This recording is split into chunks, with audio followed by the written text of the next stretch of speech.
New at 5:30, a local woman says it felt like the city of Detroit was holding her dog for ransom. And she says because she couldn't come up with the money fast enough, it cost her beloved dog its life. 7 Action News reporter Kimberly Craig has a story of Caitlin and Cato. He was just a great big ball of sunshine. Caitlin's Siberian Husky Cato was everything to her, and until today, she thought Detroit Animal Control transferred Cato to a shelter to be adopted out because she couldn't pay their fees soon enough.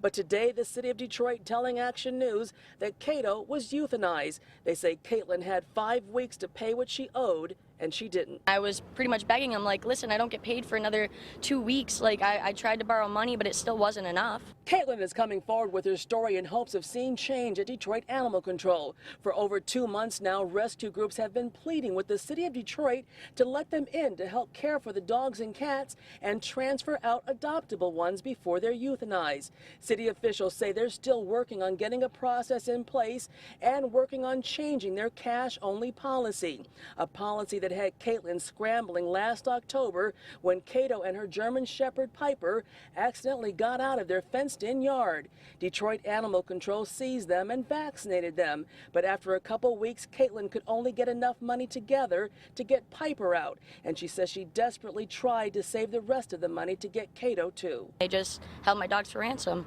And a week after she paid to get Piper out, she says she was told Cato was gone. She says he was only in animal control for 3 weeks. And I called and they said, we transferred him, he's not here. And transferred him where, did they say? They said they couldn't disclose that information because he's pretty much part of their system now. But city officials say they did not transfer Cato to anyone. They say they waited 5 weeks for Caitlin to get the cash for Cato, and then they euthanized him because they didn't consider him to be adoptable. He was great around kids. He would let them pull on their ears and tug on them and throw them down, and he would play right back. He never even like played bit. So for them to say he's unadoptable, that makes me so angry I can't even, like, I'm shaking right now. Caitlin is like a lot of people struggling financially, and she wishes the city of Detroit would allow dogs to be returned to their owners and billed instead of killing a dog that is more like family.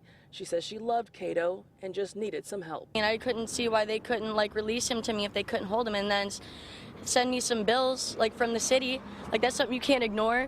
At least I would have my dog, he'd still be alive, and they would get their money if that's all they want. In Detroit, Kimberly Craig, 7 Action News. Certainly.